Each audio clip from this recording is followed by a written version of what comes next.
Hey guys, welcome to the channel. We've got Claire here right before she takes off to LA. I can't hear you at all, Claire. I don't know. You've got your microphone on there. You got to put your microphone in front of you. Yeah, we haven't had Claire on for a while, guys.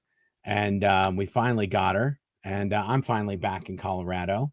And yeah, it's good to have her here. I don't know why we can't hear right now, but I'm pretty sure she'll figure it out.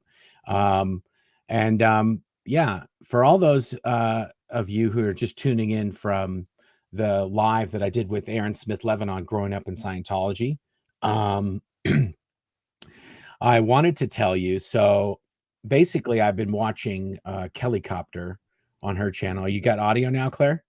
I believe so. There we go. There we go. Claire's here, guys. Everybody say hello to Claire now that she can say hi back. Yay. Glad to be here. I've missed everybody. Yes. So Claire actually has been talking back and forth with Kelly, and they've been working together on some videos. And so when I was on my way back from a work trip, I had to drive for 2 full days. The guy that normally drives everything was out of town, so he couldn't come on this project. So I ended up doing the driving, and I actually kind of enjoy driving, truth be told. And but I was listening to a ton of YouTube videos on the way back, and one of the channels that I had downloaded a whole bunch of videos on that I wanted to catch up and see was Kellycopter. And anyway, what I was talking about on Aaron's channel, Claire, is that there's a video where she gets a child sec check.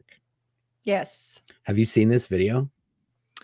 I have not. Okay. No, I haven't seen that one. I Anyway, did watch the Marilyn Honig interview that she did. That was a great one too. Phenomenal. Wasn't Oh it my so gosh. many parallels between our, like, your mom kind of being your main instigator in this cult and your dad sort of not in the picture. And it's just like, it was kind of crazy.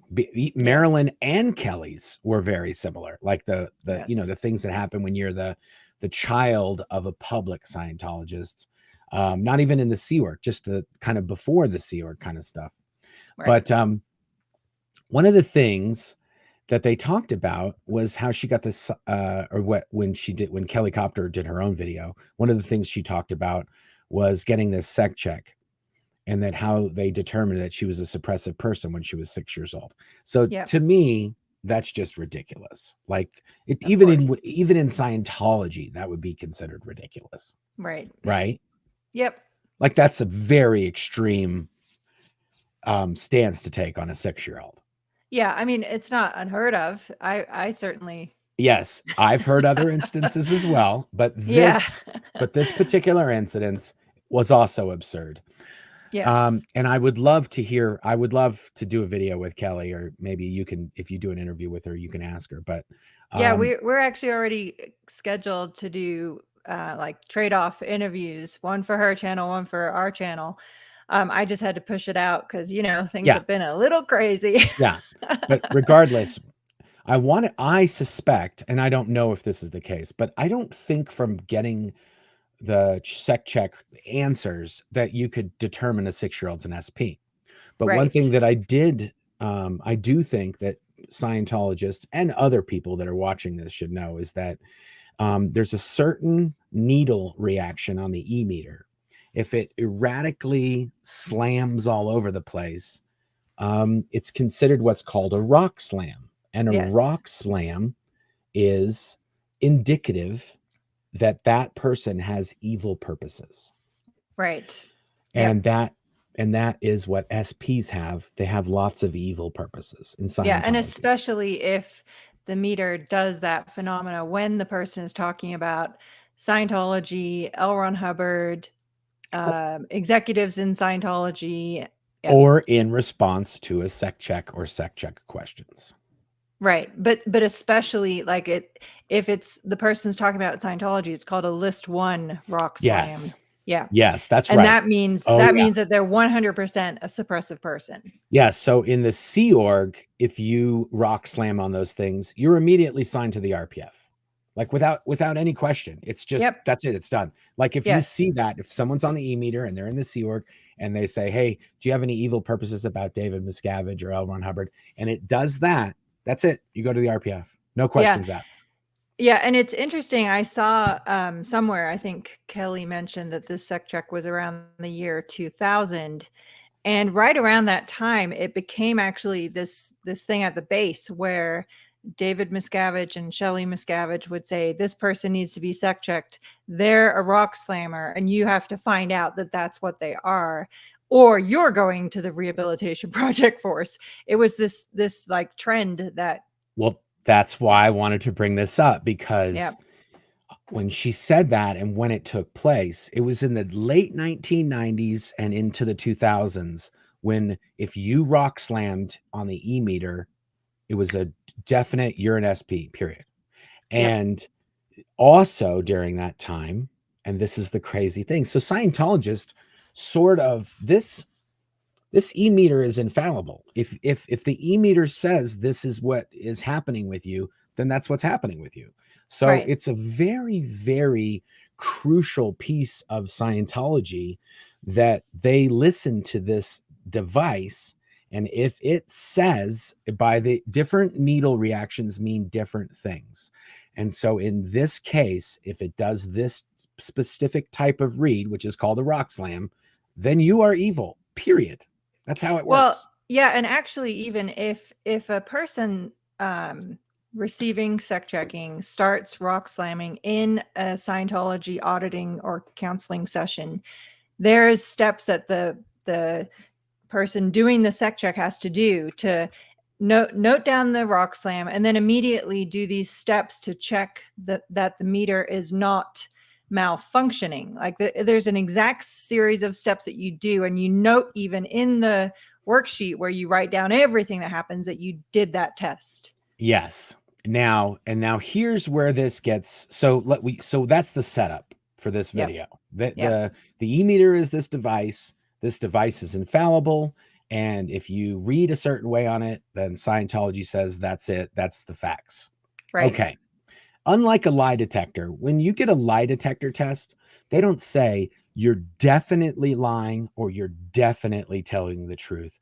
They say it indicates that he's being apprehensive, or there's a very high likelihood that he is not telling the truth, or that he is telling the truth. It's not like you're an SP, we're done, which is how it is in Scientology. Yeah. Side comment on lie detectors. So, I love true crime. I listen to true crime podcasts all the time.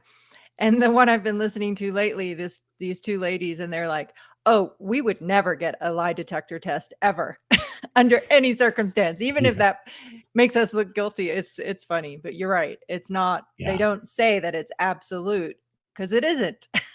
Yeah. Fun fact, guys, I have had a lie detector test, and it was by a former FBI agent who was also in the Secret Service and was one of JFK's bodyguards prior to him having an accident in Texas, I think it was. But I have actually had a lie detector test, which I passed. So, hoo-yah. Anyway, after years of faking the e-meter, I don't know how you do anything with a lie detector, though. That thing is, they're hooking up all kinds of craziness to you. But regardless, this leads to the next subject, which was when I was at the base, I was in for almost, I want to say, let's say 10 of the 15 years that I was at the international headquarters of Scientology. I either worked in or I was over the quality control for or the production of the manufacturing division. And the manufacturing division produced cassettes, CDs, VHS tapes, laser discs, DVDs, CDs, anything that L. Ron Hubbard's recorded lectures or videos were distributed on. And then the other department of manufacturing was the systems manufacturing department, which is all these TVs and computerized film systems and everything that are in all the organizations. And then the last department was the Department of Hubbard Electrometer Manufacturing, or HEM, as it was generally referred, HEM, which it was commonly referred to at the base. Now, HEM, they manufactured these e-meters from scratch. We had a wave solder line, which you would stuff the parts into the circuit boards, and then you'd put them through a solder bath. We had a harness area that made the wire harnesses. There was an assembly production line. There was a testing production line. And all of these e-meters would come in as hundreds of individual little electronic parts, and then they would be put together and manufactured by the HEM department. Now, the HEM department generally was anywhere from 10 to 20 people, and they would make there was two different parts. They would make the brand new e-meters, and that was one assembly line. And then the other assembly line was the repair assembly line and the silver certification line.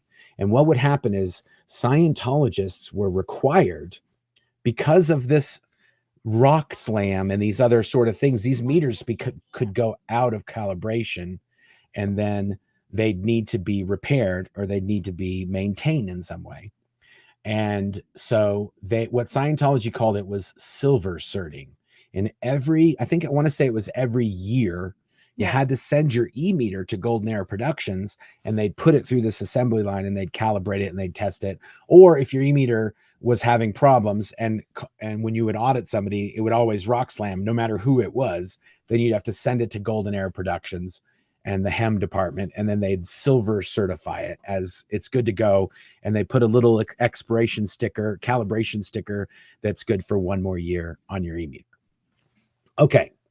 Well, just as Amy Scobie used to be the assembly line director in HEM at one point, and she had said that she was the director of the assembly line and she didn't know anything about electronics. And this was really my main point, which was the e-meter, which is this holier than thou device that Scientology take the word of, so to speak, was being made by people who don't know anything about electronics. Like, they literally do not know how to solder properly, or they do not understand the components, transistors, resistors, capacitors. They don't understand the parts and what they do that they're putting together and how they work. And so at one point, when there were lots of different problems in the Hubbard Electrometer Manufacturing Department, I could probably list out about 5 or more directors of the HEM department, and every single one of them was either offloaded from the Sea Org, sent to the RPF, declared an SP, escaped, yeah, all of these things, because they were going to get in trouble because some celebrity ended up rock slamming in a session, and it was because they had a faulty e-meter and it caused all these problems, or this and that happened. But at one point, there was so many people that had been busted or escaped from this department, and they had hundreds, and I want to even say thousands, of these e-meters that had been sent in by individual Scientologists that were just stacking up because they couldn't get through them. They couldn't fix them. They couldn't repair them. They couldn't silver cert them. They weren't making new ones. It was a giant flap. And this went on for years and years, where you could send your e-meter to Golden Era Productions and you might not see it for a year. That's how long it would be there at Golden Era, because of all these things, because the e-meters were just messed up and they were broken, and they would have these rock slams or other problems. They wouldn't work correctly. And so I want to say, was it Dave's idea to have the rant? It must have been, because otherwise we could have never done it.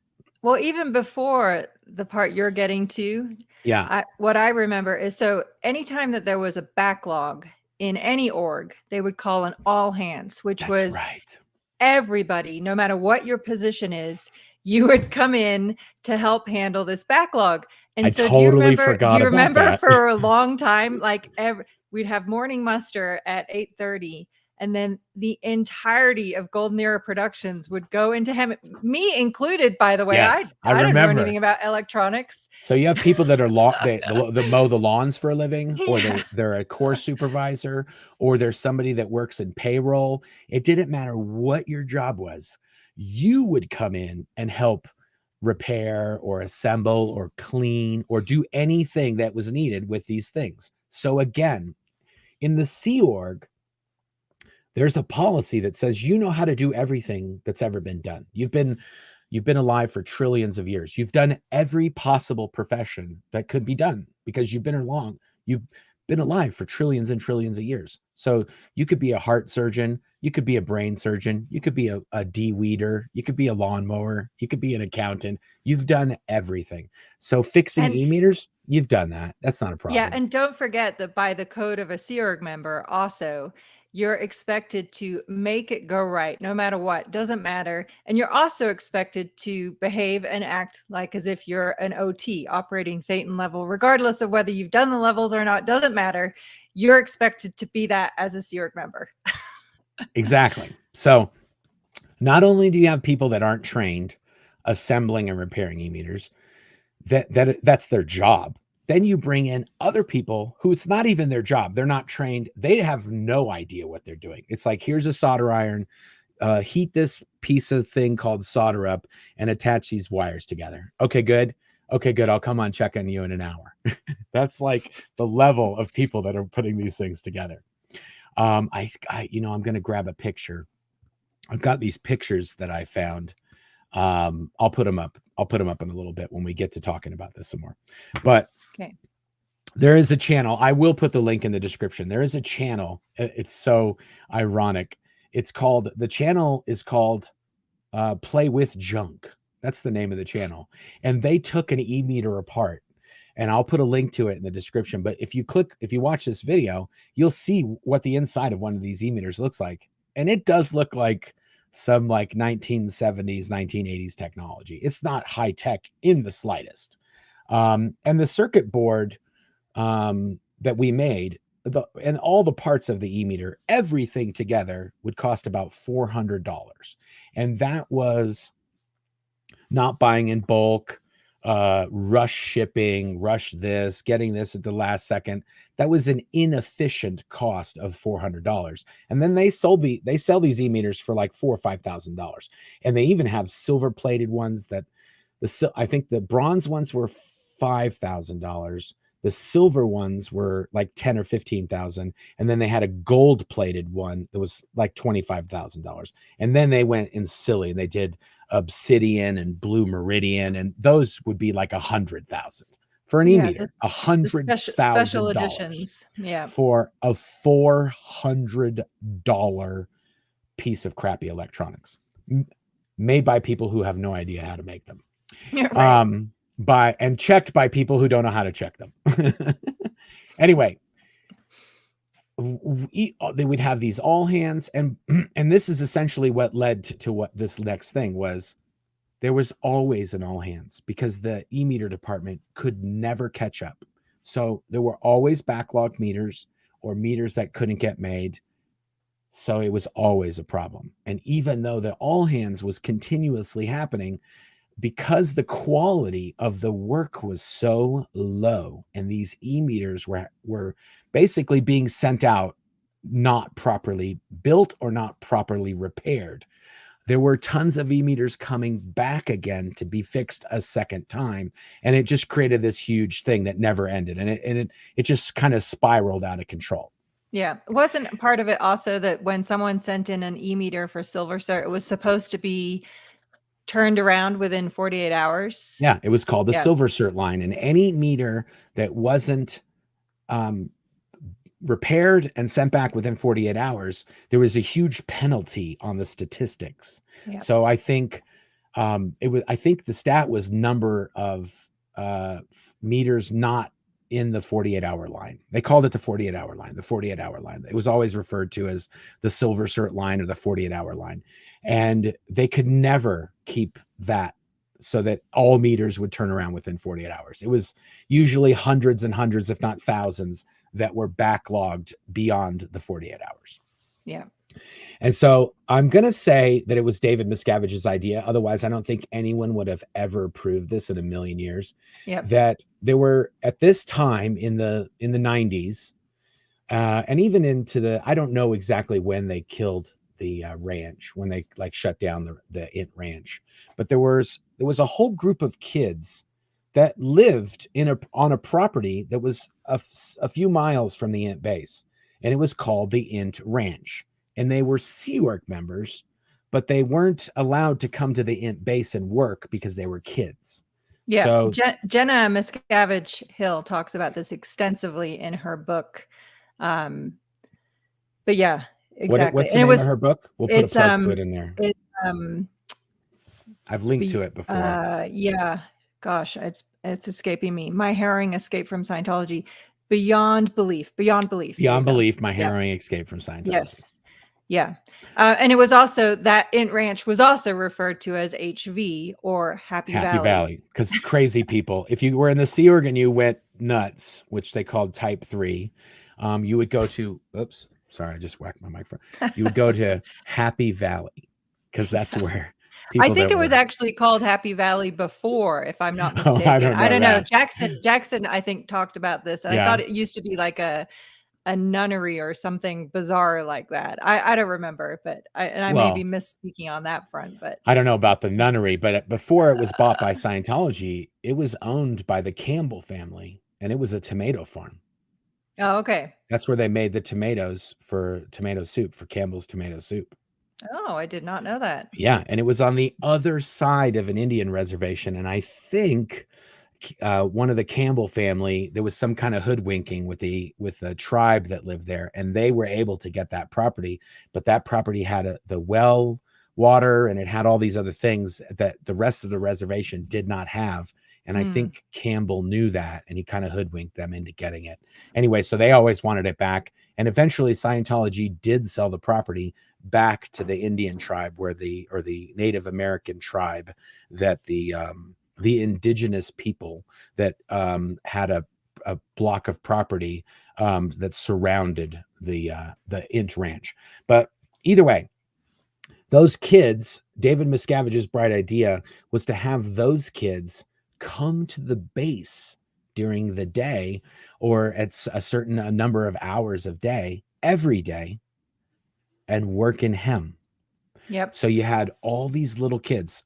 I mean, 10-year-olds, 11-year-olds, 12-year-olds, maybe 8-year-olds. If you were at the base and you were in the ranch and you were one of the kids that would go to hem, reach out to us. We'll talk about it. We'll get the specifics. There's gotta be a kid out there that was at the Int Ranch that's watching these videos. Yeah, I don't think there were 8-year-olds by that point, because they stopped accepting cadets. That's true. By that time, aged up by that point, but a lot of them were teenagers, and had no formal schooling or anything else. Certainly no qualifications to be working on electronics, but they were just going to be trained on it. Instant hatted is what we called what it was called. Like, yes, here's your job. This is what you do. Boom, you're good to go. Yes, that is exactly what they'd call instant hat. You get an instant hat. Somebody literally tells you in 10 seconds, this is how to do it. You go like this, you do that. They might do one in front of you. Okay, you got it? Okay, good. I'm out.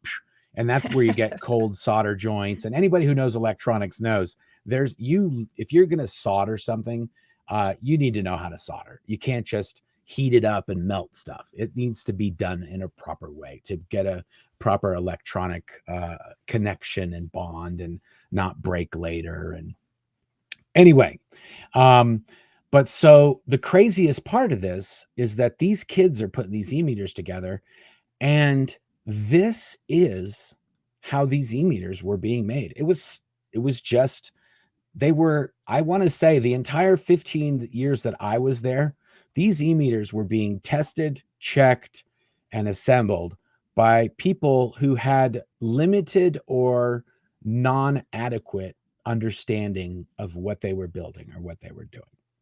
Yeah. And they did have people that knew electronics and they knew things like that. But that was maybe 1 or 2 out of the 10 or 15 people that was doing this. So they couldn't do every part of the production line.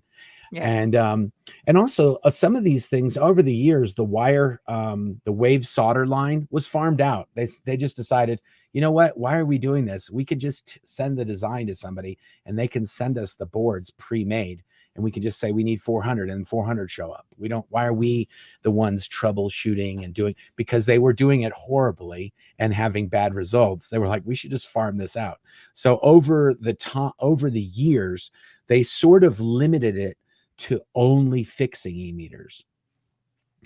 And there was another interesting fact, which is the e-meters are numbered. So you know how many e-meters have been made. They have each e-meter has a serial number, because when it comes in, there's a paper file for each one of these e-meters. And it has every time it's been there filed into its paperwork, its little folder. And it was called the hem files. Now, and doesn't that also show exactly who made each part of it originally? Yeah. Well, because the routing form in the Sea Org, they love these things called routing forms. So it's essentially a piece of paper that, as you do the work on that item, you say done, Mark. You sign it, and with a date and your signature that you've done that part. And then the routing form and the e-meter are stuffed inside this bag, electrostatic bag, and it just gets passed to the next person on the assembly line. And I myself have filled out hundreds and hundreds of those routing forms, because I used to build the e-meters too. And I want to say I've probably built or repaired 1,000 e-meters myself. So that's how I know this. This is not coming from somebody who just walked by one day, who just heard a story about the e-meters. There's even a picture of me. Oh my God, I just realized this. There's even a picture of me in a Scientology publication working on an e-meter with 2 other people. And none of us were in the hem department at the time. I was on a film crew, running a film team. I was the first and assistant director on a film team, and I have a soldering iron in my hand fixing an e-meter. The guy next to me was a sound guy who we talk about in the spy files, Adam Parcell. He was in the audio department, and he was a sound recordist or sound mixer. And the guy that was standing over us telling us to fix the meters was the construction director. He literally had his construction outfit on in the hem department, and he was the one running all these people. I can't even believe, now that I'm thinking of it, I can't even believe that they promoted to Scientologists that we were just fixing and building e-meters on an all hands. It's in their publication. This is not something we're making up. Scientology bragged about it in a publication. Yeah. Anyway, craziness. Because it was totally normal. So it was totally normal for just randos to be working on your e-meter. And and so just to circle back, so this poor girl, let's say that is what happened, because I don't understand it. It doesn't make sense. There is a mystery how a 6-year-old gets declared a suppressive person, not officially, but they in so many words, they told her, you're the SP, you're why our family is not doing well. Yep. That is what happened based on what's in Kelly's video. So the only thing I could think of was that she had some sort of readings on these e-meters, on the e-meter that she was being security checked on, getting this child sec check. And that was what led to this sort of determination that she was a suppressive person. If it was one of the questions that she answered, okay, fine. But there have been Scientologists, and the only reason I even know this, that there have been Scientologists that were sent, or Sea Org members that were sent to the RPF because they rock slammed on an e-meter. And the only reason that I know this personally is because my mother was in the Sea Org. She got into a fight with a representative of Religious Technology Center, Marina Pizzotti, when she was at FLAG, the Clearwater facility. Marina Pizzotti was the RTC representative in Clearwater. My mother was training to be like an OT supervisor, like to supervise people that are doing their OT levels, like studying to learn how to audit so they can get rid of body things. My mother was training to be a supervisor and had been a supervisor for many years in those areas. And oh, Kelly Copter's in here. Oh, Matt Denny yay. Hey, says Kelly Kelly. Copter in the house. I didn't Yay. see where Kelly's was, but maybe she might have answered. See if you can find that. We'll see what she said. Okay. Anyway, when my mother got into a fight with this girl from RTC, she was put on the e-meter and she had a rock slam. And so she was sent to the RPF. Now, my mother was like, I don't have a rock slam. I don't have evil purposes. There's no way. This has never happened. I've done all this auditing, all this, this has never come up. Anyway, she wrote a report and said, hey, I shouldn't be on the RPF. And I was wrongly accused of this, blah, blah, blah, blah, blah. Okay. In an ironic turn of events, this Marina gal that was the RTC rep, Marina Pizzotti, she left Clearwater and she went to the RTC headquarters. Now, if you're in Scientology and you feel that you've had an injustice or something happened that's not being handled properly, there is a person that you can write to, and it's called the RTC Reports Off. So if you got assigned to the RPF and it wasn't correct and it was not per policy, and really you had a fight with some dumb broad in RTC, and then you went on an e-meter and you had a rock slam, and then you got assigned to the RPF. That's kind of like, that seems a little hinky. Even if you're in the Sea Org, there could be. It seems rigged. It seems like, that's a little, it seems like that RTC person made sure that you went to the RPF. Because if you were an RTC, you absolutely have that power. You could say, she's going to the RPF, and that person gets assigned to the RPF. And David Miscavige has assigned, what, you think hundreds of people to the RPF? Yeah. You want to know something crazy, by the way? Tad off topic, but it does relate. Yeah. So when we were training in Clearwater, I was training too with Marina to be an RTC representative. Yeah. One of the requirements to graduate from that training program was to send someone to the rehabilitation project force. No, it wasn't. Mm-hmm. Yep. To graduate being an RTC rep, you have to assign someone to the RPF. Yep. So my mom could have been that person. Yeah, she could have been. I don't remember the timing of it. I think that happened afterwards. But either way, nonetheless, she was no stranger to signing people to the RPF. No, she was not. Okay, so here's what happens though. She gets assigned to the RPF, and it does seem like Marina might have been the one that sent her there. Yeah, to be honest, your mom was mouthing off to Marina, right? That's what started the whole fight. Oh no, they got in, as far as I understand, they actually got in a physical fight. Like my mom punched Marina in the face. Yeah. That's what I was told. And this circles back to David Miscavige in the end too. You'll find out. Doesn't but either it way, all? Yeah, this is all David Miscavige is doing somehow or some way. Anyway, but so my mom gets sent to the RPF. She writes a report every single day that she's on the RPF. She writes a report to the RTC Reports Off saying, this is not fair. I shouldn't be on the RPF. I got into an argument or a slight scuffle with an RTC rep, and then supposedly I rock slammed on an e-meter, and I believe the e-meter was faulty, and that this evil bitch sent me to the RPF. Okay. Guess who was the RTC Reports Off in RTC? Marina Pizzotti. Marina Pizzotti. When she stopped being a flag rep, an RTC rep at Florida, she was promoted to RTC and became the Reports Off RTC. So essentially, my mom was writing a report on her to her. And she wasn't forwarding those reports or undoing the RPF assignment. No, but you know what? I don't think we've ever talked about this.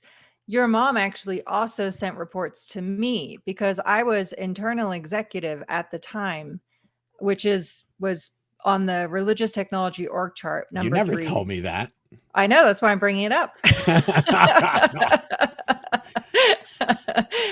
And so, your mom CC'd the RTC Reports Off, but sent it to me. But it was not my job to. And anyway, it would have been extreme nepotism for me to do anything about my mother-in-law being on the RPF. I wasn't there. I didn't know any of the facts related to what had happened. And in a separate turn of events, I was already in the doghouse by that point because Marty had escaped. And Marina was actually eventually replaced me on my post of internal exec also. Oh, and also Marina, I'm pretty sure Marina has escaped by now. We've heard I'm sure that she has also left the Sea organization. Yeah, she has a son in Italy that Yeah. she left behind. It's kind of crazy. A whole other Okay, story. now here's how I find out about it. I don't know any of this. I know that my mom has had some problems in Florida and that she was sent to the RPF, but I have no specifics. I don't know anything about it. Anyway, David Miscavige goes to Clearwater and he's walking through the entire property, going to all the different places. And one of the places that he went was called the Flag Mill. And they have like a construction facility there where they make all the furniture for the different buildings. And I want to say for a while, they were even making furniture for other Scientology organizations.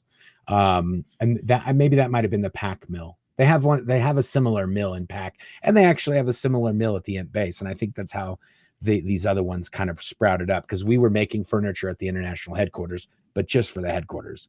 And for the sets and stuff like that, we made furniture and stuff. Either way, they have a mill that makes furniture at Flag, and the RPF, that's where they work. The workforce of the Flag Mill are RPFers. Anyway, David Miscavige is walking. He's telling us this story at the Ent base in a meeting. He'd just been to Florida and he'd come back, and he's telling us this story. And he says, "Oh, you guys are never going to believe this story." And he says, "There's this blonde Dumbo that I run into at the Flag in the mill." And as soon as he says a blonde, like, he didn't say Dumbo, he used other words, but that I can't say on YouTube. Less endearing terms. So less should we put it endearing. that way? He basically mentioned this blonde expletive that he ran into in Florida in the Flag Mill. And he starts telling me this story about how this gal got into a fight with an RTC rep, and then she ends up rock slamming in an interview, and then she ends up getting assigned to the RPF. And he goes, and of course, and he says it like this. He says, of course, she should have never gone to the RPF for getting into a fight with Marina. And she should have definitely not gotten into a fight for rocks, or going to the RPF for rock slamming. Probably the E-meter might have been faulty. And it did turn out that E-meter was faulty, and she should have never been. It wasn't a rock slam. The E-meter itself was faulty. And that's how we got to this whole story anyway. But the meter was a problem. Anyway, but he says, she was such a dumb bitch that I left her there. Of course, she should have not been on the RPF, but she was so stupid to stay on the RPF and never write a report. Because guess what? Even if she would have written a report, guess who she would have sent it to? And he laughs. It would have gone to Marina, and Marina probably would have left her there anyway. So she's like, she's so stupid that she didn't know this, that I just left her on the RPF. Anyway, we finished the rest of the meeting. And by the way, he absolutely knew it was your mom. Okay, but he didn't say that. He absolutely knew it was your mom. Okay, but she did, to be truthfully, she had a different last name. She didn't have Headley as her last name. She was married to another guy named Bert Smith, and her name was Trudy Smith. And and so I assumed he had no clue that would have been my mom. And I didn't even know that it was my mom. And then the meeting finished and he left, and Angie Blankenship and Jenny DeVocht were there at the meeting that he had in Florida. And I knew they knew who my mom was. So I grabbed them before they left and I said, "Hey, I just want to ask you a question before you guys leave." And they, before even saying anything, they were like, "Yes, it was your mom." And I go, "I knew it." And they go, "We don't know if COB knows that was your mom though." And I'm thinking to myself, I've seen this episode before, because this has happened before in meetings. He calls out somebody, he just tells them they're the stupidest person in the world. And because they have a different last name than the person who's in the room, that is their son or their daughter or their brother or their sister, he tells the story like he has no clue that they're related, even though they're 100% their mom or their dad or their brother or whatever. Anyway, so, and then I say to Angie and Jenny, I say, she's written a report every single day she's been on the RPF. Every single day. And they're like, yeah, we know that too. We've seen the reports, because they were in Florida as CMO executives that would have been CC'd on these reports so that she Yeah. could And get of off. course, they don't mention that at the time it's coming up in Oh yeah. Clearwater. Yeah. Everyone knows all of parts of the story. And while he's telling the story, like as a joke, it's a funny antidote to him. That anecdote. It's a funny anecdote to him. Isn't it crazy that this stupid blonde girl was on the RPF for no good reason for the last 5 years? Anyway, that's David Miscavige, that's e-meters, and that's Scientology nonsense in a nutshell for you folks. And this is the best part of the story. When I escaped in 2005, my sister that was in the Sea Org and my mother that were in the Sea Org were both kicked out of the Sea Org because they were related to me, and they would be what's referred to in the Sea Org as a security risk, because they could be spying for me, or they could be feeding me information, or they're just basically a security risk to Scientology. So they have to get out of the Sea Org. And then my sister had kids, and my mom got remarried, and they've lived whole new lives outside of the Sea Org. And they've never spoken to Claire and us because they're still Scientologists. And my mom, this is the craziest twist in this entire story. My mom is probably the biggest David Miscavige butt kisser there is. She thinks that he's saving Scientology and that he is the epitome of like the most dedicated Scientologist there is, even though he couldn't care less about the individual Sea Org members or Scientologists in the slightest. Anyway, it's pretty crazy. Yeah, it is crazy. Yeah, no, speaking of your mom, the maddest I ever saw your dad, Bernie, rest in peace, Bernie, we love you, was at the wedding of your uncle. And it was a family barbecue. I was pregnant. You were in California. So I was there just with Bernie. And so we went to the wedding. The next day, there was a barbecue at your grandma's ranch. And so everyone was sitting out in chairs, and your grandma said, "Oh, I need some sugar for my coffee." And your mom leaves and goes in the house. And like an hour later, your grandma's like, "Where's the sugar?" So Bernie goes in there and she's like, "I can't be out there." What did she say? It's it risks yeah. It risks the entire eternity of mankind's future for me to go out and have a conversation with Claire. Yeah. Because she is such I can't an even be in the SP. same space. Yeah. Yeah, she's such an exactly. SP that she will literally make it so that I cannot have spiritual freedom. And Yeah. no one can. No humans can have spiritual freedoms because of Claire. Yeah. So Birdie, I've never seen him so mad in his whole life. He was like, "We're out of here." And the whole family was like, "What just happened?" I was like, "Ooh, awkward." Yeah, my dad did not suffer fools. He did not put up No. with Scientology. And my mom, and I don't know that, I never really talked to my dad about this, but I'm pretty sure that my mom said the reason they got divorced is because my dad didn't want to continue in Scientology, and that he had been a victim of psychiatry when he was a child. Like he had been Wow. electroshocked, or he'd had some kind of psychiatric counseling or something. And she's had spread these, told me these lies. This is when I was a little kid, because I was like, Scientology just broke up my family. And anyway, so he didn't have a great, he played along to stay along, but as soon as Claire and I left, he was like, "Oh my God, I've been waiting for this day." And our family had been putting us on their prayer list that we would escape from Scientology and all this other stuff. But he had to do a Sophie's choice. He had to either help us and see us, or not help us to be able to see my sister. But my sister never was in the Sea Org. He never would see her anyway. So it was like, if I help my son, I'm never going to see my daughter again.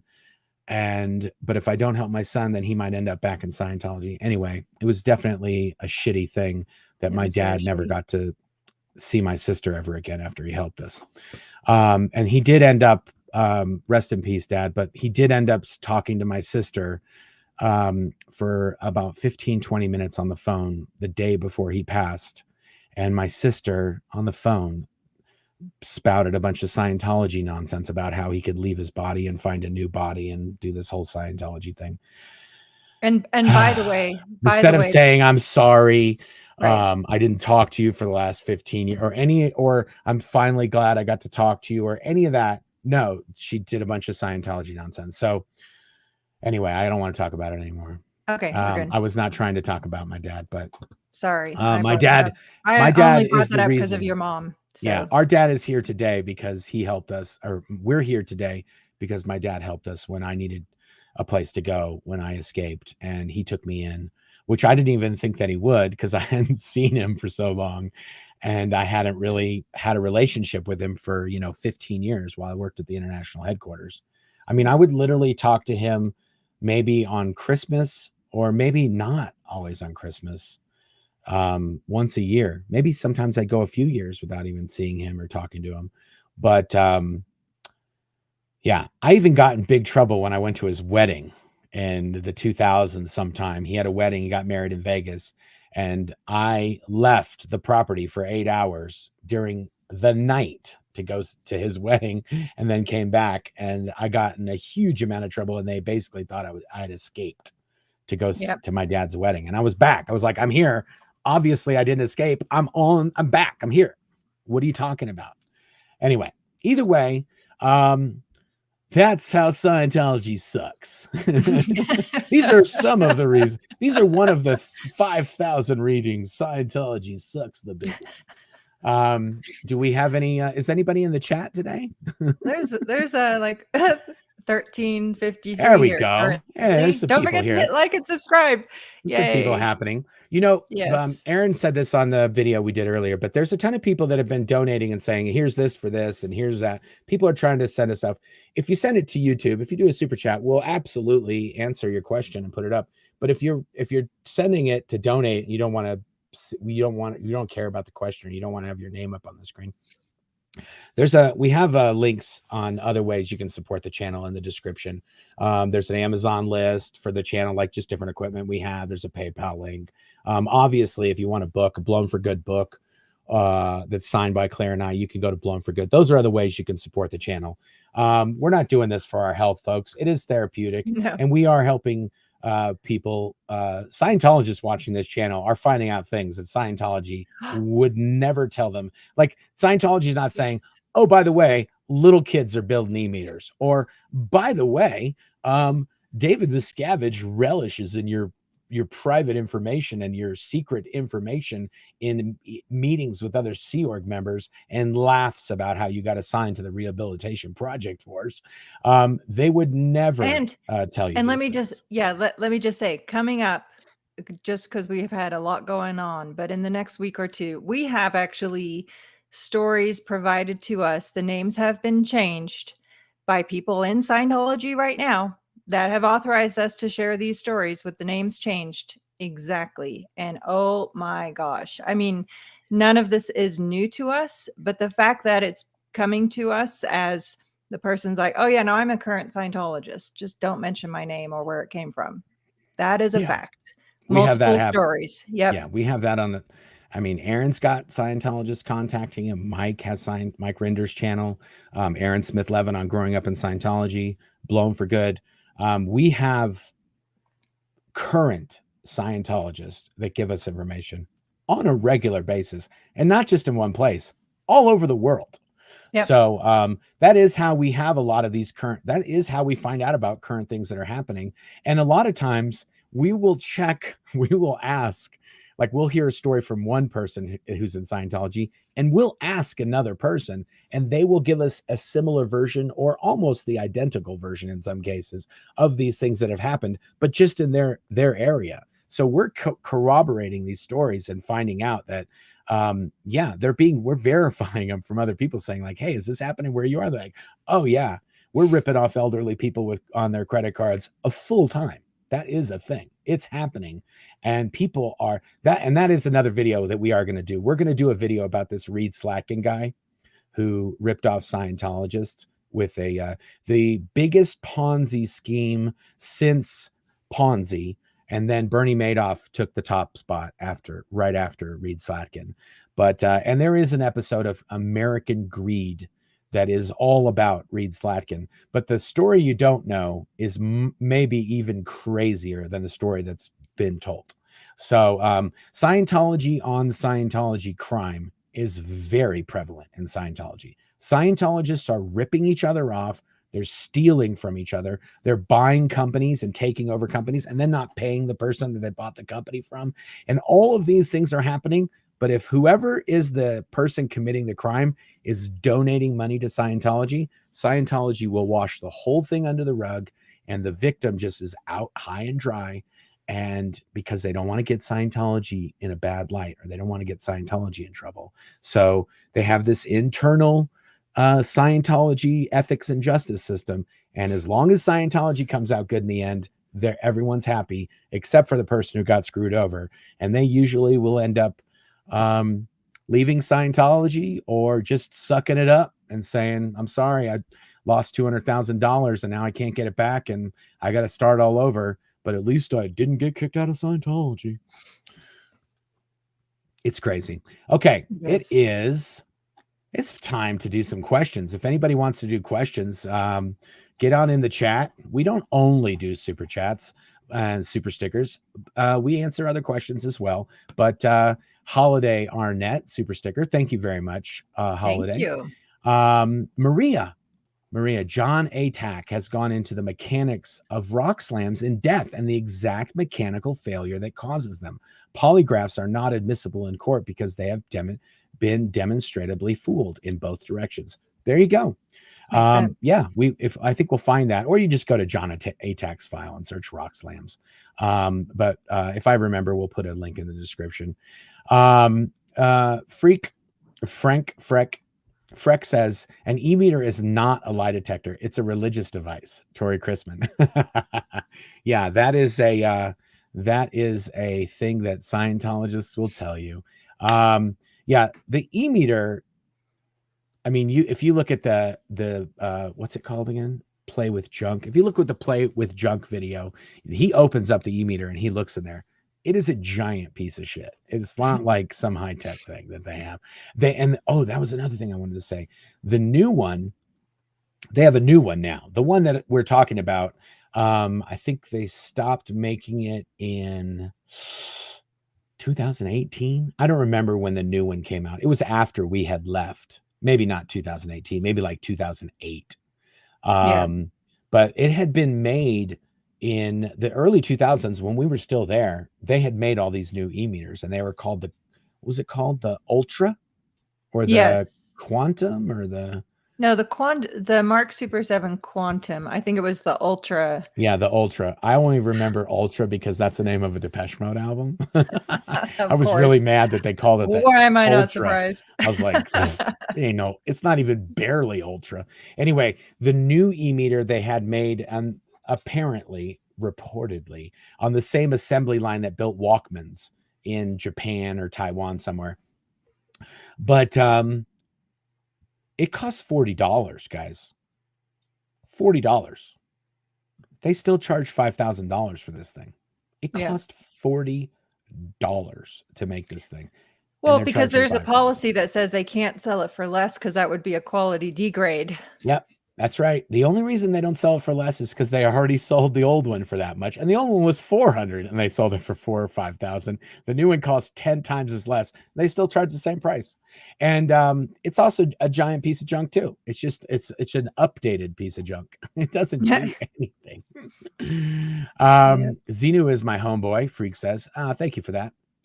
I thought it was Freck. It's Freck. Freck. Mercat Moon says, here's my Netflix subscription money. I don't need any more. I have SPTV. Thank you. Nice. Thank you. You don't have to. I still have Netflix. I give to YouTube channels too, but I do it all.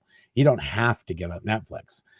You can also just comment without having a super sticker. Can you tell the story of how Elrond came up with the e-meter? I don't think. Oh, sorry, that's my you're bad. like these questions are disappearing and showing up over, and I'm not doing it. So here, I'm putting this back up. L. Ron Hubbard didn't come up with the e-meter. He stole it from a guy named Volney Matheson. And he used Volney Matheson's meter for in the I want to say the 50s and the 60s. And then Volney was like, no, this is not cool. Like Volney disagreed about how Hubbard was using it and how accurate it was and all that. And so then Hubbard just had a guy reverse engineer it and then just call it the Hubbard electrometer. And essentially it was the exact or very similar circuit that was in the Volney. It just changed the way it worked, and he sort of customized it for the Scientology use. And there's actually a book called The History of the E-Meter that lays this whole thing out. Hubbard doesn't mince words that he totally ripped this dude off. He's like, we used it as much as it could be used, and we had to make our own e-meter. It's called ripping it off. Goldie just added the link in the chat for the Play with Junk e-meter video, by the way. Perfect. And it's in the description as well of the video. Oh, okay. I did put it in the description when I made the video, I'm pretty sure. Awesome. All right. Maybe I didn't, now that I look at it. That's all right. See. Either way, I'm going to look. Goldie, the world's best moderator, has it. I didn't. Yeah. So all Goldie, thank you for that. I have the link. I just didn't put it in the description yet. Pieces of Me. Hi, fairly new. I just found out today that DM has a twin sister. Is she still in Church of Scientology? Yes, David Miscavige does have a twin sister, and her name is Denise Miscavige. I'm not sure about her current involvement in Scientology.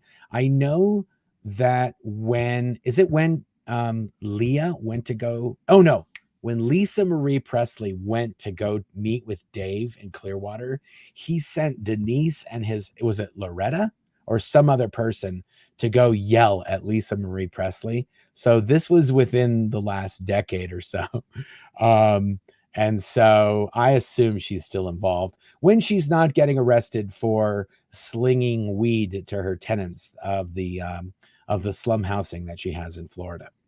That's Denise specifically. I don't know about the other sister, but yeah, she is his twin sister, and she just looks like Dave with the wig. They look very, very similar. Pieces of Me. Thank you for that. Kelly Copter. Here we go. Perfect.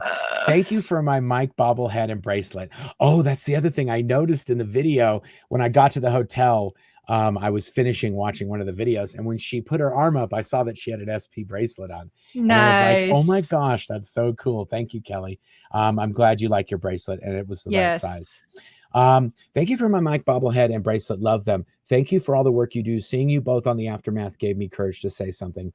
All my love to you. Thank you, Kelly. Her videos are so great. The production quality is amazing. And the video that she did with Marilyn really, I have like a, I don't know what you want to call it. I have a content check. If I want to hug you, buy you a beer, or yell at the screen, that's a good video to me. Okay. Mark's content check, folks. That's my, like, if your video makes me want to do one of those things, I will like and subscribe. And I do like and subscribe to a lot of channels. And sometimes if I watch a bunch of videos and I don't like the videos, then I'll unsubscribe, but I still do. And I do subscribe to people that subscribe to me, depending on how many people are watching their videos or what kind of content. But Kelly Copter's videos, I want to say I've seen 5 or 6 now. They've all been great, and they all make me want to give the person a hug or buy them a beer or yell at the screen or do a video about their video. Yeah. And hey, teaser alert, Kelly and I are going to collaborate on a whole other series of this story that is just unbelievable and powerful and amazing. So more to come. Awesome. TB, did you both get the mugs I sent? Did we get any mugs while I was gone? We didn't yet. They Tim, might be. I'm not sure what happened. Yeah, maybe it got mixed in. We have a lot of projects happening right now. So anything that comes to me goes to my company, where all this equipment that I have coming in comes to. So we'll see. We'll check through it, TB. Thanks. I'm sorry if we didn't, but hopefully we did. Yes. I know. I Marilyn. can't wait to use it. Yes, Marilyn Honig. Thank Marilyn. you. Much love to you both. You have helped so many of us never in Church of Scientology people to recognize cult abuse and heal. Cults are all the same, just with different spots. Kelly is amazing and so easy to talk to. Yeah. When I watched the Marilyn video, I was so touched by that video because Me too. she really had such a similar experience to me personally, that not in Scientology, in a totally different group, and just the things that were said to her and how you couldn't go against the rules and the elders and all this nonsense. And the video that she did helped me. So it's funny that she says, our videos are helping her. I really truly think this is like a rising tides thing where these videos are helping people, just exposing this kind of cult technique and cult behaviors are sort of helping people that don't even have anything to do with Scientology. Thank you, Marilyn. We really appreciate everything you do. Hi, Yes. Claire. I sent you a super chat for coffee or tea in LA, but it defaulted my message to an emoji I did not actually select. Ugh, me and tech. So sad. LOL. Well, Holiday Arnett. Thank you. Thank you. Yes. Thank you so much. I appreciate it. That's very kind of you. I'll need all the coffee I can get. Maria de Jesus Gutierrez says, from John Atack, the potentiometer, pretty much a volume control, like a dimmer switch for a light, which is the tone arm on the meter, was shedding carbon dust into the works because of poor construction. Yeah. This is so funny that this is John Atack is talking about this. John Atack knew about this on the old version of the e-meter, which was like probably the one he's talking about is probably the Mark V or even the Mark VII, which is this new easy bake Mark oven, or the even newer one, which is the Mark VIII, which is their latest one. These things, they're like lowest cost components. It's not like they're building these things out of monster cable or some super high-end sort of electronics or copper or whatever. It's just regular stuff. Gosh, I just thought of something else that I forgot. But the quality of these things and the technology that's involved in them is very, very simple. It's not like it's a tiny little circuit board that's in this new e-meter. It's tiny. It's an iPod, or not even an iPod. An iPod is quantum advanced compared to this. Oh, the thing I was going to say, the e-meters, they were made when we were still there. And they were so old by the time they released them that they had to redo them, because they had, instead of having like you plug your mouse or your keyboard in, you use what's called a USB connector. It's this little flat digital connector you plug into your computer. These e-meters were made so long ago that they had what was called a DB9, or a serial connector on the back, which was like, it was a plug that had these 9 pins in it. And that's how it would talk to the computer. By the time even when they made it, somebody gave them some bad info, like, oh, this connector's never going to not be in computers, and this USB thing's not going to catch on. It's not going to stick around. So they instead of putting a USB did exist when this e-meter was made. And instead of putting a USB connector on, somebody told them, oh, you could put this DB9 connector in it because it costs like a cent compared to a USB connector, which costs 5 cents. So on the circuit board, instead of putting USB, they put DB9. The reason why DB9 connector was so much cheaper is because it was not being used anymore. And whoever sold them these was trying to get rid of them. And that's what they ended up putting on them. So they were built in the early 2000s, and then they released it in the late 2000s. And when they released it, there wasn't a computer being sold that had one of these DB9 connectors on it. So they had to take every single one out of the box. They had to change out the circuit board and put one in that had a USB connector on it, so people could plug it in with USB or Ethernet or whatever the connector is that it has these days. So yeah, not these Scientologists are not. They're not. They always are like 20 years behind on their technology or their media.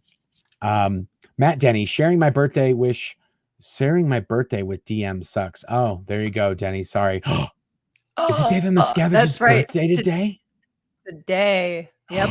Happy birthday, Dave, you Scientology boss baby. We should do a Scientology boss baby birthday video. Thank you, Matt. I totally forgot. Yeah, that's how much I And think about you, Dave. sorry that you share your birthday with him. Yeah, that is a bummer, but it's But okay. happy birthday, Matt. Happy birthday to you, Matt. Okay, Mac D says, hey, everyone, did you know that every time you hit the like on an SPTV video, DM hits his forehead on a kitchen table? Happy birthday, Dave. Bonk. Every 100, he gets the corner. Thank you, Mac. I appreciate that. Cassandra Reiners says, what I would like to understand is why Scientology won't put people in positions where their strengths are. Why is that? You want to answer that, Claire? Sure, yeah, because it's a personality game in Scientology. It's not about what you know and how you can best contribute. It's just not about that. I think, that's a really good question. It's usually about like whatever, like, so when I got to, I was told when I was recruited for the Sea Org, you're going to work at Narconon. And that's what I wanted to do. And I had worked at a school as an employee of the school, and I really liked helping the kids and working with people and helping them. So I thought, oh, I can not have to go to school, not work at this school, get paid better to work at a drug rehabilitation facility. I would like to do that. And that's what they recruited me to do. As soon as I got into the Sea Org, they were like, you're not going to Narconon, dummy. You're going to go work at the place that runs Narconon. And so, but once you get in the Sea Org, they're like, you do whatever we tell you to do. You don't get a choice. So I was like, okay, I'll go work at that place. And they said, you're going to be in charge of getting new people in to this place. That's going to be your job. I hated recruiting. I didn't want to have anything to do with recruiting. I also personally hated recruiters because they lied to people. What's that? Me too. I hated recruiters. Hated the recruiters, the Sea Org recruiters, because they would basically lie to you to get you to join the Sea Org, and they do a bait and switch. And I was like, that's not cool. They did that to me, and I didn't like it. I don't want to be that guy. So I was horrible at recruiting. And so I got busted off of being that guy, and I got put on being the treasury guy, and I was over accounts for Able International. And I loved doing that. And I also did it better than anybody else who'd done it in a long time. And as soon as I got good at it, they said, you're out of here. You're going to the top. You're going to the headquarters, and you're going to do something else that you don't know how to do. And then I ended up doing, electronics and other stuff like that, which I did kind of have a proficiency for. And I had like an affinity or and a love for doing electronic stuff.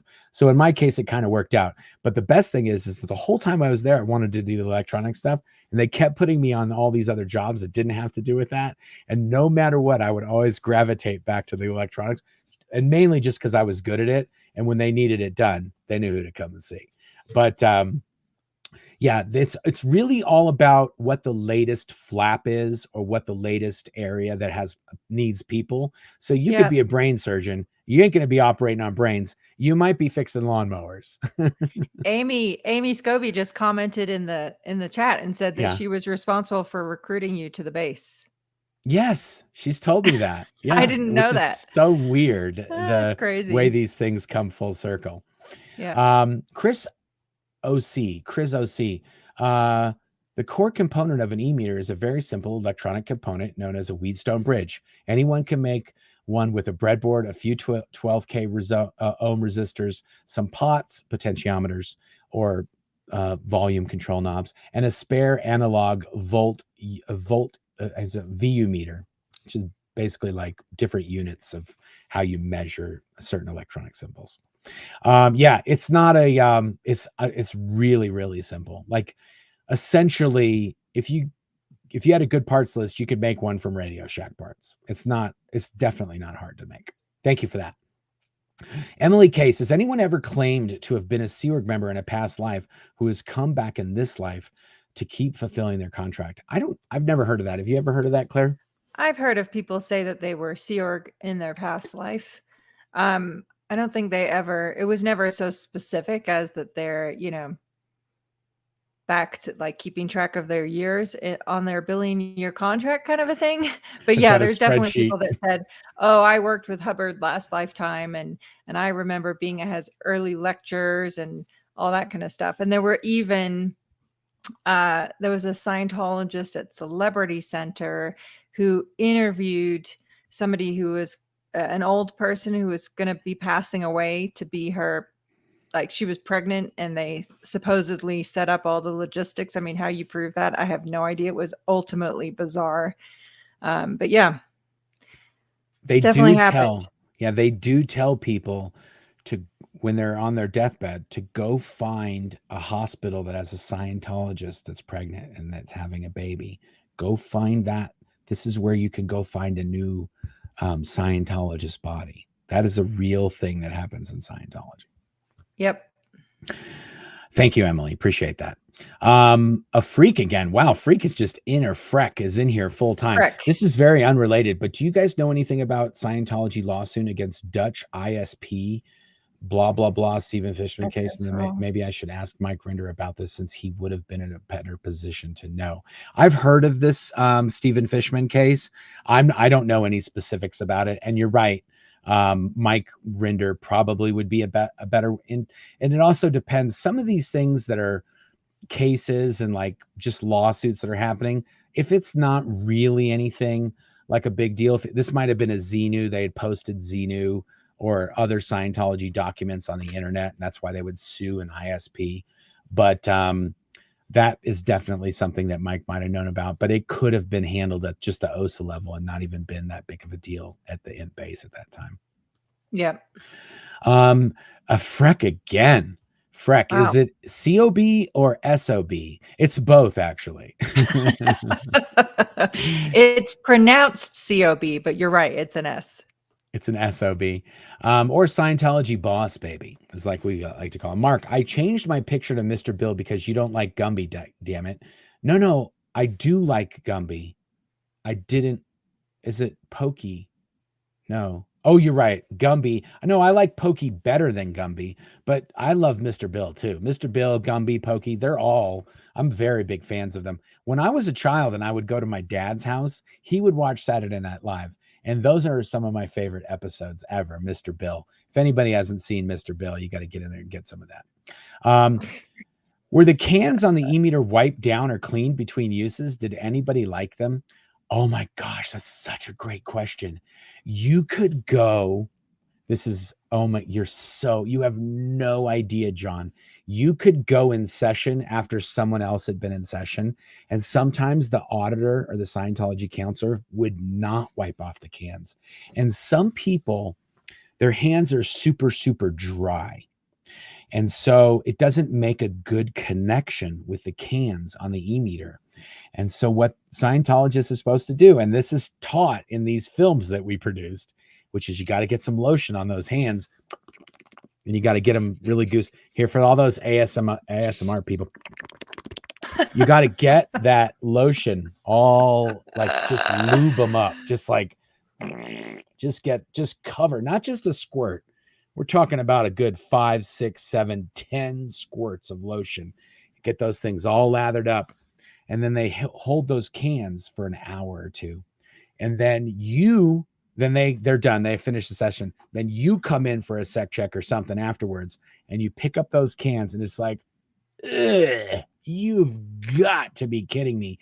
And when my hands are usually, if anything, they're just a little bit kind of sweaty. So I would have to get tissues, and I would almost always wipe my hands profusely before I go in a session, because they'd usually be a little bit sweaty, and they'd say, "Hey, are your hands sweaty?"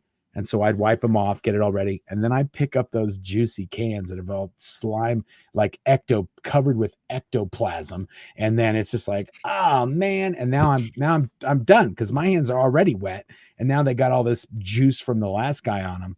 Yeah, it's not. And factor in too, a session in Scientology, a counseling thing, could be anywhere from a few minutes to 8, 10, 11 hours long. Oh yeah, you could be in a marathon session, yeah, or you could be there for an hour. So, but either way, Yeah, the auditors were supposed to wipe the cans off, but that's probably very low on the checklist of things that they're doing. So you could definitely pick up a greasy pair of cans that was leftovers from the guy before you. Thank you for that, John. Denver Stevo. Hi, Headleys. Greetings from deep southern Westminster, Colorado. I missed you guys. Thank you for sharing these amazing, insane stories. Osa Smells Like Poo this week with Denver Stevo premieres May 27 at 9 p.m. Eastern Time. Mr. Plugs over here. Thank you, That's Denver Stevo. awesome. We appreciate Yes. all the support. Then we got Joe Virus.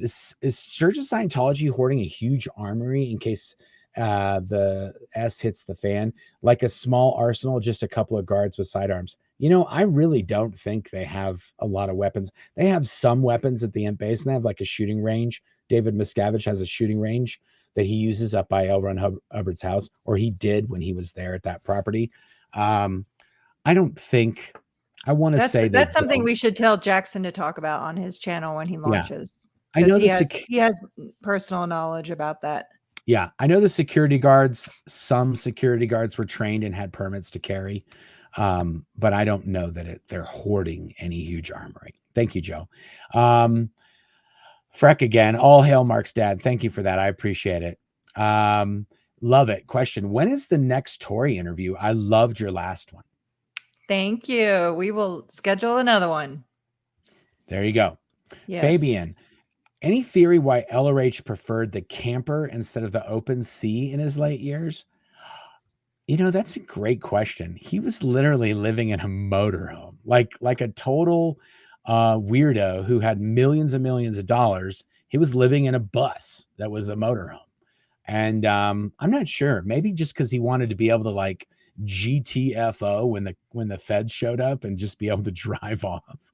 I think that was the main reason. We should talk to John Brousseau or somebody like, are you going to end up interviewing JB for your Shelley series? I hope so. I haven't scheduled it yet. He's on my list though. So for sure. He was our brother-in-law. He might as well, you might as well talk to him. I know. If anybody knows about him, he was married to Shelley's sister, Clarice, for probably a decade or two at least. Yep. And he also he's absolutely on my list. You know, Mark Fisher was talking about how Dave used to get shuttled around in this blue van.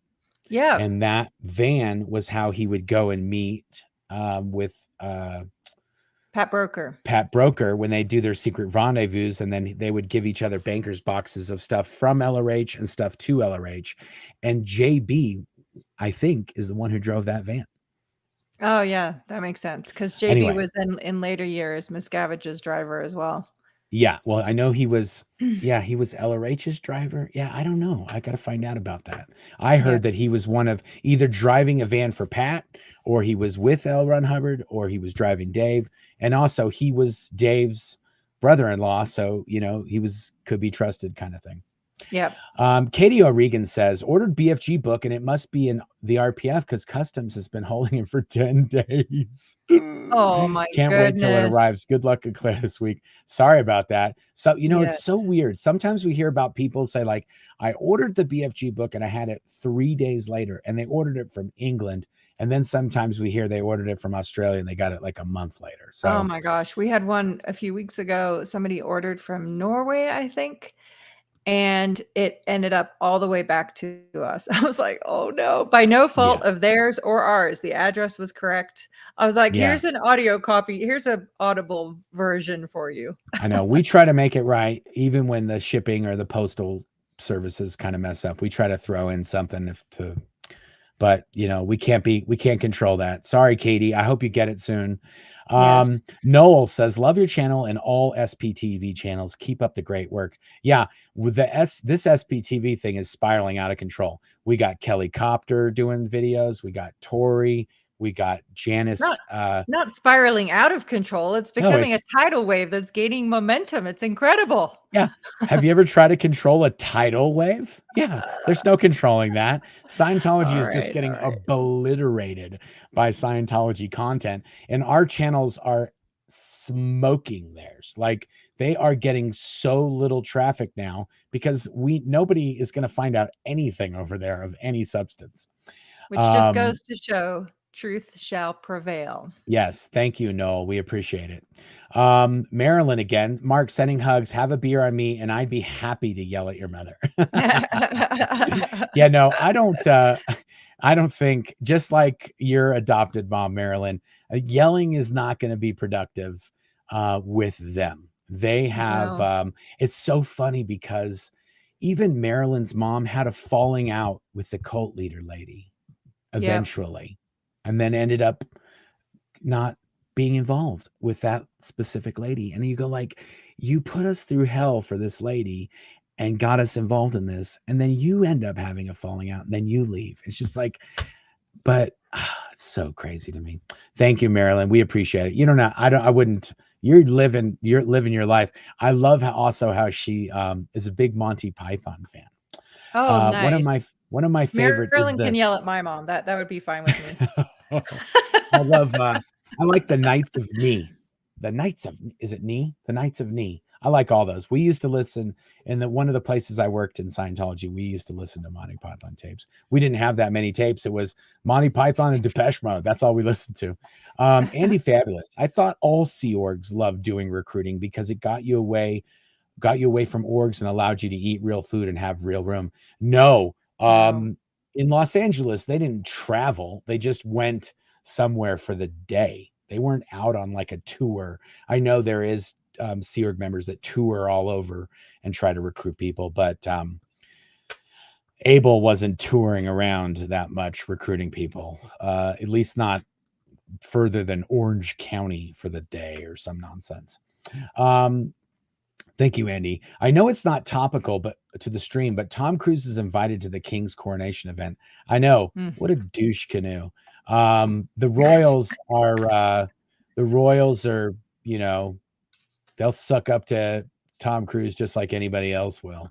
Tom Cruise being buddies and having the same award as Louis Farrakhan and these other Scientology people that are getting awards and stuff that are like super, super racist. And then Tom Cruise is like going to a place and they're honoring him, even though he's connected to people that are racist against them. It is insane to me. I think it's the Wiesenthal. I don't remember the name of the place, but Mike Rinder and I did a video on his channel about it. It's just ridiculous. Panko says, good luck, Claire. Thank you. Yeah, Claire needs all the luck she can get. But she's going to slay it no matter what. Don't worry about Claire. She's going to LA to do what she does. She'll be awesome. Jane Brown. Oh my God, I'm dying.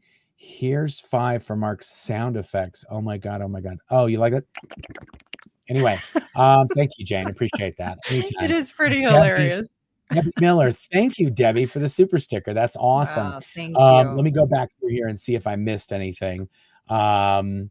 We've got to still have a lot of people in here. We got 1,500 people in here on a Sunday. That's great. I love that. Nice. Thank you for joining us. We appreciate it. What did you think about having James Corden, having Cruise on? Oh, James Corden, Jimmy Fallon, Jimmy Kimmel. These guys all just suck up to Cruise. Jimmy Kimmel did make a Scientology joke, which might have burned his bridge with Cruise. I don't know about that.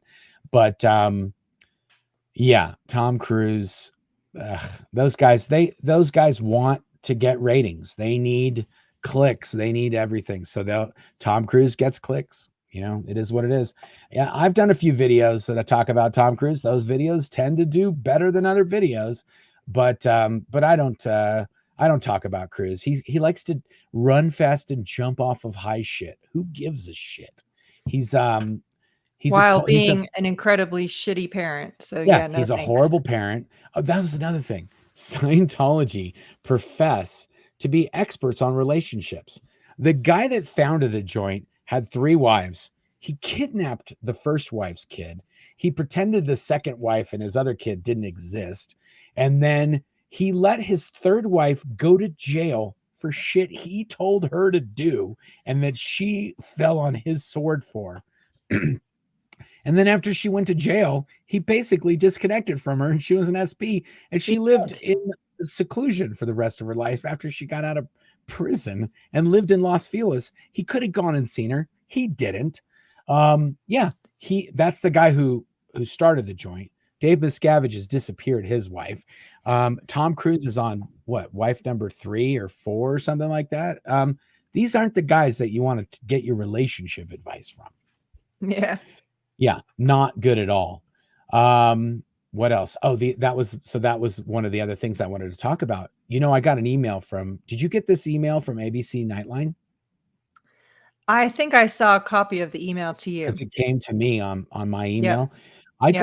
I got an email, guys. I might do a total separate video about this. I don't know. I got an email from ABC Nightline, and they wanted to interview me in relation to this trial and Scientology and all this stuff. And I thought to myself, and you guys mentioned in the comments what you think about this, but ABC Nightline came here to Colorado and they interviewed Claire and I for days. They spent days here at our house in Colorado. They interviewed us.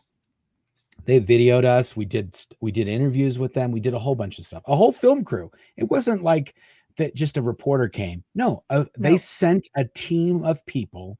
There was paperwork. There was releases. This was going to be an entire episode of ABC Nightline. We did one of the interviews that we did with them. When Claire and I were doing the interview, Claire was crying. The entire film crew were crying. And then I started crying because of what we were talking about and how emotional it was. And if you don't think that was amazing TV, and that would have been like one of the best episodes that they did of the year, you're a Looney Tune. This was going to be some must-see TV. And it was also during a time when Scientology was not being covered by anybody. Scientology had scared all sorts of media people into not covering Scientology. So it would have been a big deal if they would have shown this episode. It never saw the light of day. Not 1 second of this thing ever saw the light of day. I feel like... And this was before the aftermath. Oh, yeah. Yeah. It was like 2014 or 2015, something like that. Yeah. Yeah, I know. I don't know. I think the next time that they approached us, we said, well, we'll do it, but you have to let us have a copy of the footage. They didn't like that either. I remembered. Yeah. It was like, hey, why don't you give us that footage that you shot? That was amazing and organically, entirely like emotional, and then maybe we'll do something. And they didn't do it. Anyway, I sort of feel like emailing them back and be like, why don't you dip into the archives, guys? You got some great footage. And also it probably holds up very well to what's happening today. Claire looks exactly the same. She looks as beautiful as ever. I was a big fat pig back in 2014. And I probably look like my face is probably this wide compared to how I am now. But and my belly was definitely bigger. Stop it. I was big all around. Body shaming, honey. It's not okay. I'm not body shaming. I'm talking about me and that I was larger than I am now. But regardless of any of that, the content still stands, and it was it was an amazing interview that they shot. I mean, if you make these film crews, they've heard it all, they've seen it all. If those guys are crying behind the camera, and the sound guy was crying, I mean, come on. Yeah. The sound guy was crying. Anyway. Oh, by the way, I had a really good idea. Somebody was commenting how we were going on 30 years strong, and they're right. We're coming up on 31 in August. Maybe. What are you talking about? 30 what? 30 years of marriage. There you go. There you go. I'm sorry. My segue skills need some work every once in a while. 30 years, folks. Yes. 30 years. So let's do our wedding edition. I've been married more than L. Ron Hubbard, all his marriages put together, I think. We should check that out. I might actually have one marriage. Well, I obviously have one marriage. Well, I don't know that for sure. We should do the math on this. Have we been married for longer than Hubbard was to any one of his wives. Somebody do the math on this, find out what's going on. But Yep. but he also didn't see his last wife for, the last several years of her life before he passed away. Yeah. So Either what way, was the point is that on yeah. our anniversary, we should do a whole edition, a whole special edition on our wedding, and like some of the Okay. stories about our, you and I specifically, because we don't really talk about some of that stuff very much, other than snippets. So Okay. yeah, that would be Yeah. fun. I'm game for that. I'll do that. I'm up for Awesome. anything. I mean, we're talking about me being passed out on Hollywood Boulevard while I was blackout drunk. So why not talk about when I had a good time? Bat goat. Can I pay you not to make that noise again? Possibly, Oh my possibly. I gosh. don't know how much, but it's definitely in the mix. Anon, Mark, did you know that the Couriers, that is a family that I went to school with, the Couriers had another baby to bring Chris back. It was a girl, and they didn't tell her. So this family, as far as I know, I used to live right down the street from this family. They were called the Couriers. And my friend Chris Courier that I went to school with, he was the oldest, and he had two younger twin brothers. And I think their oldest son, the one that I went to school with, he had cancer and he passed away. And I think what this person is saying is that they had another baby so that he could go into the new baby.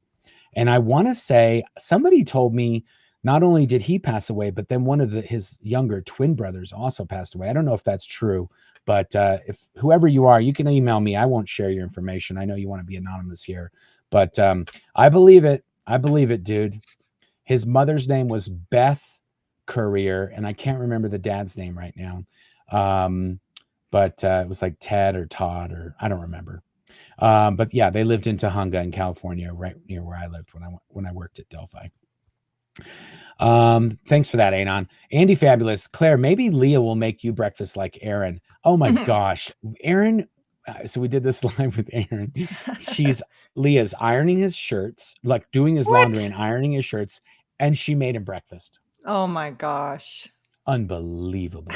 Freck again. What's the difference between a pre-clear and an OT? About 250,000. Yep. That nails it. It could be 500,000, but yes. Yeah. And really the difference is pre-clear is before they're clear. After you've attained the state of clear, technically you're referred to as a pre-OT, because then now that you've achieved the state of clear, now you're a pre-OT and you're going to go on to do your upper levels of Scientology. Yes. A. Janssen says, it would be great if SPTV could do a piece on the XS4 all case. It was a big deal over here in the Netherlands, court cases on freedom of speech. Yeah. Again, if Mike knows anything about it, it's very possible that we could do a video on it. I think when that took place, I was working at the headquarters. So I personally would have had no exposure to that whatsoever. Deviant Outcast. Mike's making some serious BFS in Swedish customs. He's on his 9th day now, and because tomorrow's May 1st, he'll be there at least 2 more days. Oh man. I think they're talking about a bobblehead. Yeah, no, that's the bobblehead that I sent. That's Deviant Outcast. Oh my goodness. Oh yeah. Yeah, sorry about that. I'm not sure what to say about that. Swedish customs. Maybe they're not I don't know, maybe people are hiding nonsense and bobbleheads that are going to Sweden. Michelle McIntosh says the ABC to bugger off and go with the reporter that is killing it. Aaron, good luck next week, Claire. Yeah, that's immediately was my first response. I'm like, ABC Nightline, you can go screw yourself. You're emailing me so that I can be on your channel and that you can get advertising money when I've already done this for you and you never even aired the thing. Why am I even talking to you? More people are going to see the video I do on YouTube than your nonsense. That's sort of what I was going to email back. I don't know what I actually will email. I need to discuss this with my counsel. Purple Groovy 69 meeting me is the guy that performed your nuptials still alive? Sadly, he is not. He was a Scientologist. He worked actually with Claire for a time in the same division that she worked in at the Ent base, and his name was Paul Schobel. Paul Schobel was the funniest MFer there was, and he told the funniest stories. And when we do the video about our marriage, we'll tell some real fun stuff about this guy, Paul. Yeah, Schobel. and the sad part too about Paul is that his wife, Kathy Schobel, was never like he was at the headquarters where we were working. She was at a case supervisor at Celebrity Center, so he very rarely saw her. Yeah, he wasn't allowed to go see her in Los Angeles. So for a little while, you could kind of go see somebody every few weeks or maybe on the weekend during your sleep time, like go Saturday night and be back at Saturday at lunch. And then they outlawed that at the Imp base, and they didn't allow people who had spouses to go visit them in Los Angeles anymore. And then it was other fish to fry. Yeah, they called it other fish to fry. I think he passed away. I was told he passed away of cancer. Which is sad. Rest in peace, Paul. Shobes, we called him. Rest in peace, Shobes. Yeah. Andy Fabulous, 31 years for my wife and I come August. Well, congrats to you, Andy Fabulous. 31 years for my wife and I come in August as well. Yeah. Lori Pachia says, I have a fundraising idea. Ask Ron's estate for access to his original music. Make a jazz CD called No One Blows Harder Than Miscavige. I miss him. Yeah, we miss Miscavige too. We actually went on cruise with Ron Miscavige, David Miscavige's father. We went on several cruises with him and his wife, Becky. And our kids had a great relationship with him, and we had tons of fun. And Ron was best time that he played birthday to our son, his birthday on trumpet, like playing happy birthday. It was very cool. Yeah, our boys loved that. Yeah, it was pretty cool when he played. He just literally whipped out the trumpet and started playing happy birthday in the dining room with all the people that were there eating on the cruise. And yeah, our kids really did love that. Rusty says, who was the interviewer? Oh, I don't even know. It wasn't somebody that I knew. Like when I saw the email, it wasn't a name I recognized, but it was just a concept like ABC.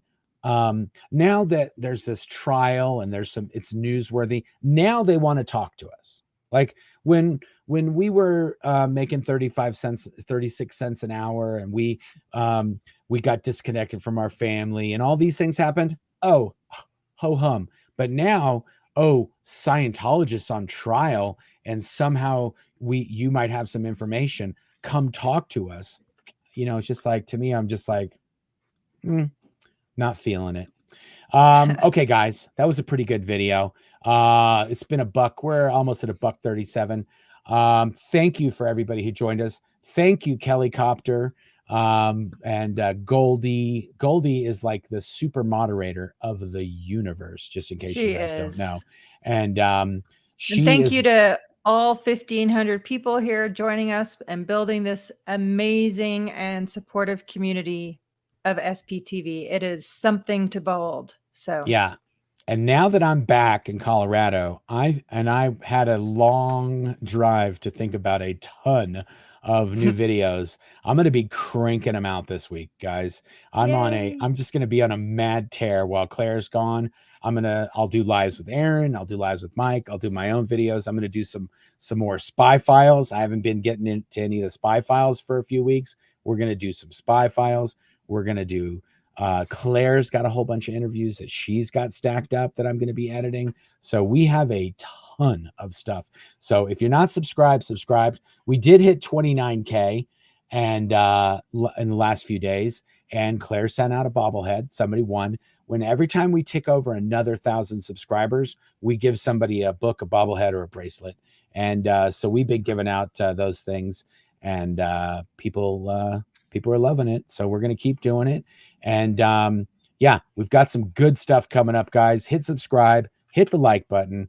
If you want to get a Blown for Good book, you can go to blownforgood.com, or you can go to the spshop.com if you want a book or a bobblehead or a bracelet, SP bracelet.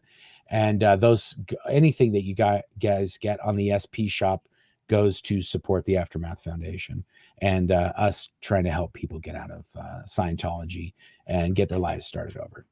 So thank you for everybody who showed up. Thank you for everybody who watches till the very end. And we will see you next time. Thank you. Bye. Say bye, Claire. Bye. They want to hear from you more than want to hear from me. Bye. Bella's saying bye too. She's right next German to me. Shepherd. Bye, goodbyes. everybody. Thanks, guys. Thanks for tuning in.